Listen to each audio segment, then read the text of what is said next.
I know, I'm looking at it. Hello, everyone, and welcome to Paula's Soapbox Live. Today, we're going to be talking about the new web series, My Astronaut, and I have with me the creators and members of the cast. So please welcome to the show, Magdalena Waz, Micah Pasner, and Nick Weiss Richmond. Hello. Hello. Hey, guys. Welcome to the show. Thanks for having us. Yeah, thank you so much for having us. Absolutely. So we are 6 episodes into season 1 of My Astronaut, but I'm sure there's still some people who don't quite know what it's about. So would you like to tell us a little bit about the series and what the premise is behind it? Yeah, sure. Who wants to take it? Well, you're already talking. Okay, so I'm talking.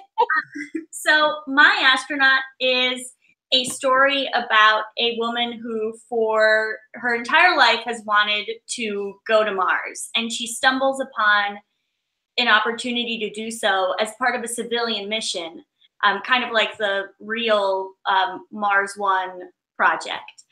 And she's pretty much ready to go. A documentary crew shows up at her door to film the moments before she finds out whether or not she's a semifinalist. But what the documentary crew finds is that her relationship to her boyfriend, played by Micah, is an interesting one, and he's kind of a character. And so, against the wishes of space tech, the sort of corporate overlords, they decide to stay and film us more. Yeah, and they film Micah quite a bit. Yeah, they sure do. Yeah. So you're basically watching a relationship struggle as one person seems to be advancing towards being like a Mars colonist. That's Maggie. Maggie plays Maggie. I do. And then Micah plays Micah, the boyfriend, and we kind of watch them fracture over the course of the first season. She keeps making it to the next round and the next round, and against all odds, because you're really... I'm not very good at what I...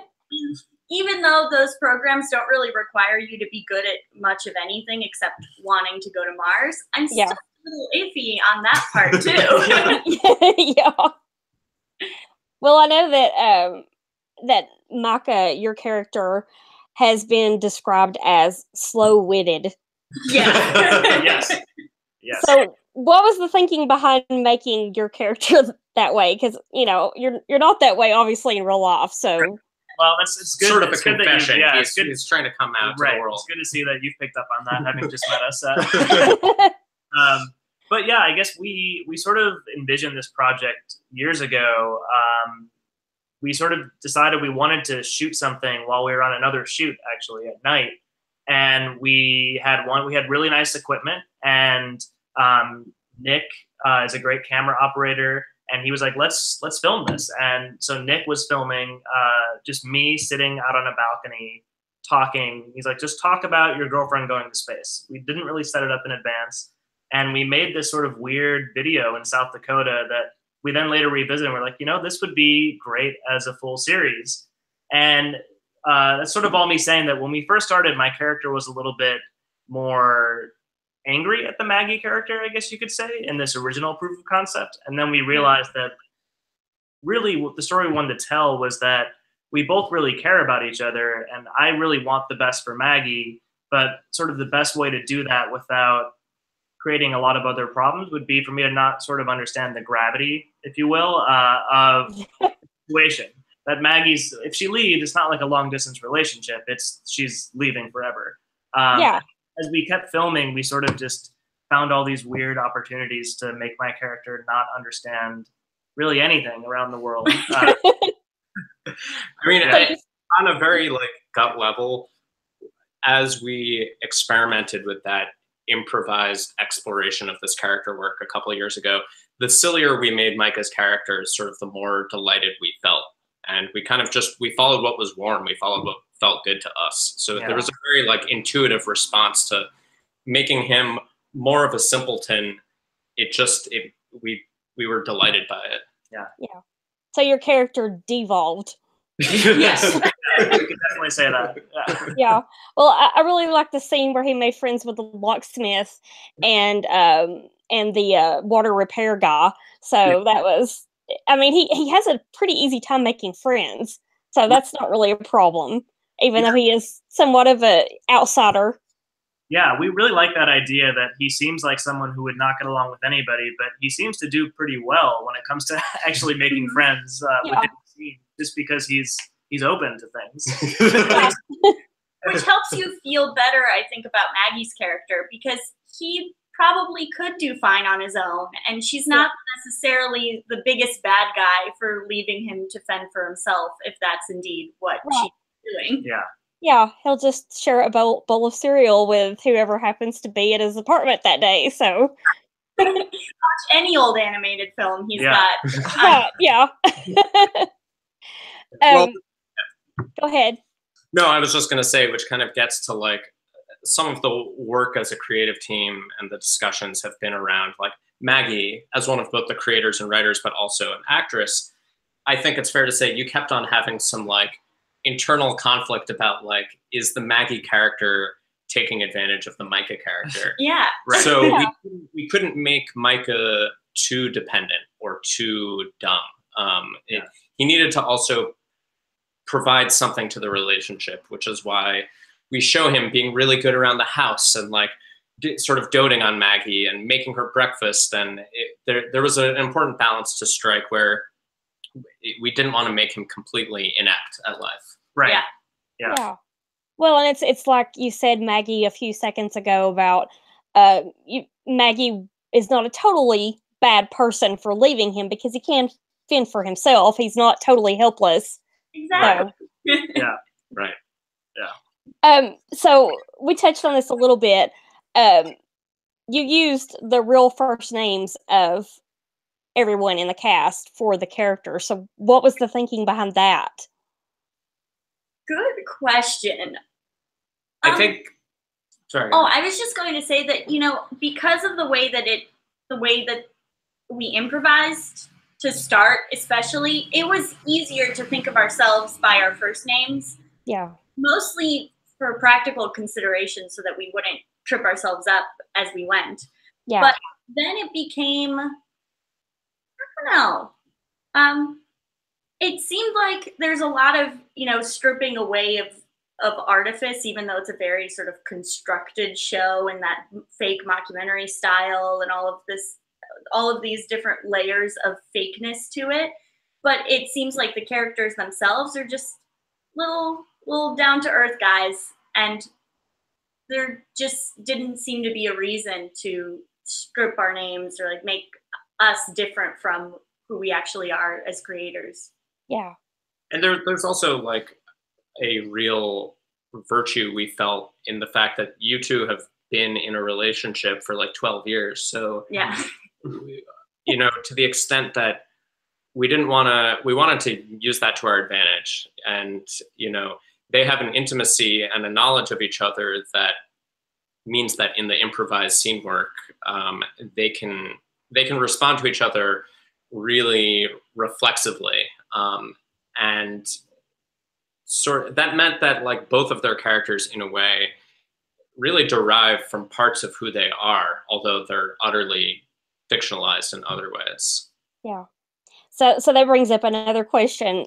Maggie, you and Micah obviously are involved in real life. Yeah. So what's it like to be a real life couple playing a couple on screen?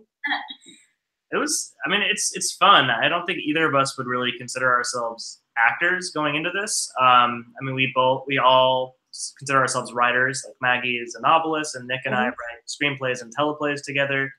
And I mean, it was really fun especially for the scenes where we had to get a lot more serious. We'll see that in episode 8 at the end of the season finale. I think that scene was it was hard to do in the sense that it's difficult to do a really dramatic scene about a relationship falling apart when your relationship is actually doing well. Yeah, it is. I can confirm. Yeah, but it also made it easier. Yeah, it also made it easier to sort of, like Nick was saying, like in a scene I would sort of know how Maggie would react. It was the real Maggie, so I could sort of poke her buttons a little bit. Or, you know, when it came time to have sort of a more emotional scene, I think we were able to get there easier since we don't have that training that, you know, some of our better actors in the show do have. It's also funny just sort of watching them from behind camera. Often one of the worst things that an actor can do in any project is to work too hard. You don't want to feel that an actor is working. You want to feel that they're just embodying a role. Right. And these guys almost always were just super relaxed on camera. And there was nothing effortful about like, how do we seem like a couple? Actually, what they would do is just sit on a bed next to each other or cook next to each other in a kitchen. And because I've seen them sit on a bed next to each other in real life, and I've seen them cook in a kitchen, I can tell you, it looks pretty much like what I've come to know over the years. Right, except I'm not only eating frozen pizzas, you know. Yeah, and cereal. Yeah. Drinking wine. Well, I want to go back for a minute about the idea behind My Astronaut. So whose initial idea was it to actually do a mockumentary about someone traveling to Mars? It was really a kind of like groupthink experience. So like Micah said, we were filming a different project, being written and directed by a close friend of ours from grad school. We were in South Dakota, and we wrapped at around 6 or 7 p.m. every day. And then our director would go prep for the following day's shooting, and we'd have free time. And I don't know what was wrong with us. We drank too much coffee over that shoot or something. But we made the very odd choice to like do an additional 5 hours of work every night after we wrapped shooting on this weird improvised project. And so it was really kind of like, we were in the very beginning, we were just spitballing. We knew we wanted to do a kind of devised, improvised experiment. And we had as a kernel of an idea, what would it be like to have a long distance relationship between someone in space and someone on Earth? So that was the kernel idea. And we knew that we didn't have the way to shoot someone in space in that moment in time. We still don't, unfortunately. But, maybe we'll get the GoFundMe going. Yeah. But we were like, oh, it's stepping back. What if we did the backstory to that idea? What if we did the year before the person in the couple goes to space? And then we thought even a little further, like, okay, now how can we justify the fact that we're in South Dakota, which is like a place none of us had ever been? Yeah. We're like, okay, well, what if in this final year before Maggie goes to space, the couple is taking a vacation in South Dakota? And it was just sort of like, kind of like layering on different ideas, justify this very contrived story that we had come up with. Yeah. And as Micah said, we made a 12-minute movie out of that piece, which was really a lot of fun, but we ended up feeling it made a lot more sense as a serialized TV show. Yeah.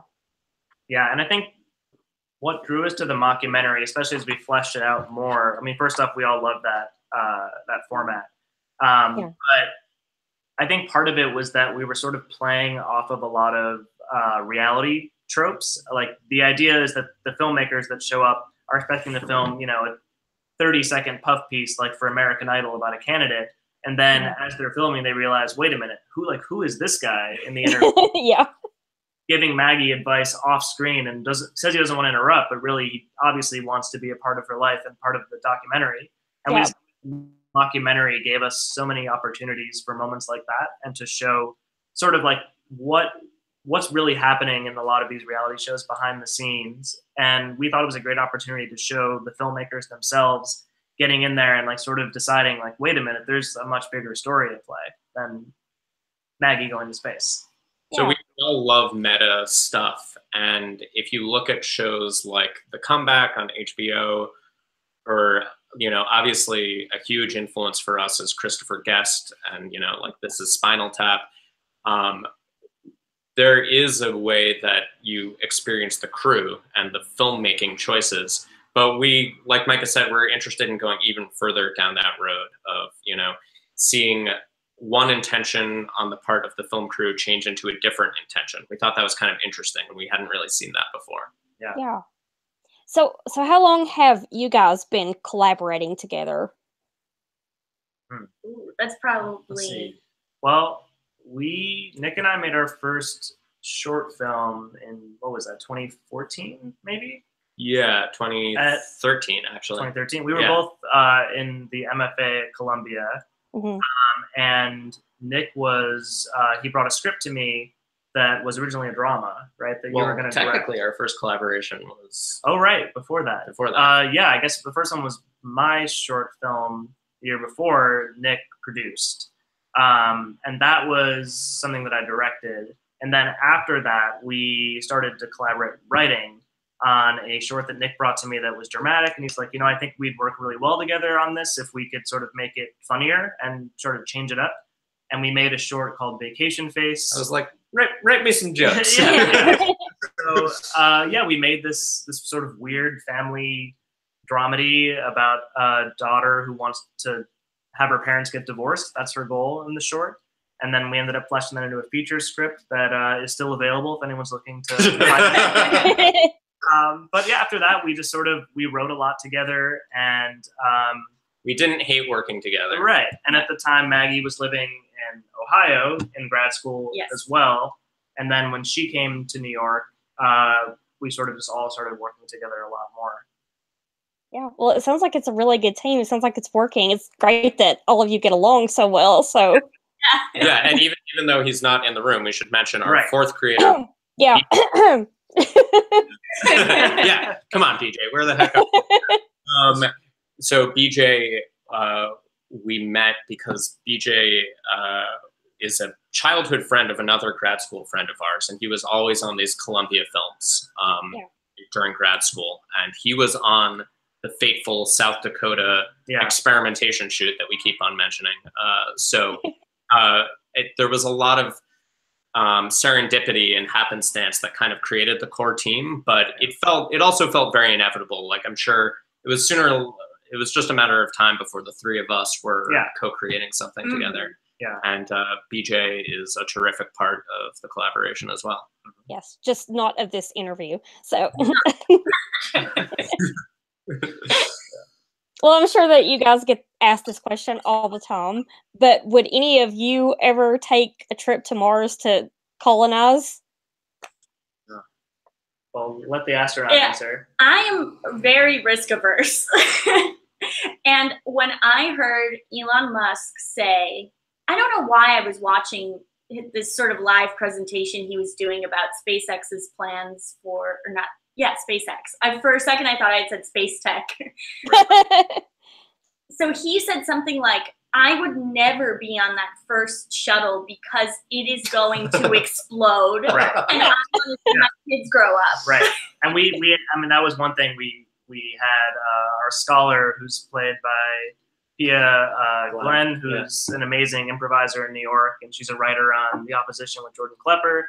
And we were like, she was the scholar here. It was like, let's let her be the Elon Musk type and say this, like, yeah, it's great that we're doing this, but I'm not going to be on that shuttle. I want to die. I would love to see another planet, and I would probably go up into space because that's probably going to be more like a roller coaster ride, honestly. By the time that we can afford to do it, it's just going to be like going up, coming back down. Oh, yeah, yeah. But if you could sign up tomorrow to go be a colonist, would you do it? No, thank you. Yeah, no, I wouldn't either. I don't even like flying at all, so I think I'm probably... You're a hard no as well. I'm a hard no. Yeah. What about you, Nick? I feel like I would end up saying no, but I would kind of spend a lot of time feeling anxious about the decision. It would consume your life. Yeah. I would really kill myself for a few weeks before I said no, wondering if I was making a mistake. Right. But I'd say no. Yeah, because then you sitting comfy under a blanket, watching TV as the shuttle passed, between or past the moon, and then exploded into a million pieces. Yeah, I would feel so sad, but then I would go get another ice cream sandwich. Yeah. Well, so there are 8 episodes of My Astronaut in this season 1, and I'm assuming, since you said finale, there will be a season 2. That's sort of up in the air. We'll see. Hopefully people are watching to the end, and we definitely leave it on a big cliffhanger, sort of open for a season 2. Yeah. We have the whole season planned, I would say, at season 2. Yeah. It's more just it's a bigger scope, and we would need money for that, which I'm really happy with the product we made. We spent, I would say, very little collectively, considering that we made an 8-episode season that really is a feature film length. Yeah, it's about 90 minutes of project screen time. Yeah. So we would love to make a season 2. It just sort of depends on resources. Funding. Also, we're in LA now, which kind of works. Not to give away any spoilers, but it works for Maggie. But it would take some finagling. I mean, another thing that might end up happening, like we really slated and like boarded out the show and shot it like they shoot a TV show now, which is like you're shooting it out of order, and like, you know, if you need this location in episodes 2, 5, and 7, you shoot them all over 1 week. Mm-hmm. And which was great and efficient, and it made good sense in terms of crewing up and finances and all that stuff. It's possible we could change our way of working now and, you know, shoot sort of more freestanding, you know, parts of this story. Mm-hmm. And I think because of the form and the rules of the world we've chosen, like one of the things that we've discussed doing and are excited about doing is like little freestanding interviews with either of these guys that take place after the first season and kind of like updates on where they are in their lives. Oh, yeah. So like a middle road between a full second season and just creating more content that like follows these guys. Yeah. Yeah, that sounds good. So are the 4 of you, including BJ, who's not here, working on other projects at this time together? Yeah, we've got Micah and I are developing a couple TV shows right now. One of them stars a singing fish who takes over a town, and so it's a drama. Yeah, of course. And then we have another one that is slightly more of a drama that's about a family of 3 adult siblings. It sort of on the surface looks like Transparent. The show opens with the father dying, and then by the end of the episode, we come to understand that the father always felt that he was an alien of some sort. And that's sort of that show that is probably more dramatic than a lot of the stuff we've written, but still has a lot of humor in it. Mm-hmm. And go to play. We write a lot. Yeah, we write. Yeah. And Maggie is working on her second novel. I was going to ask if she was working on a second one.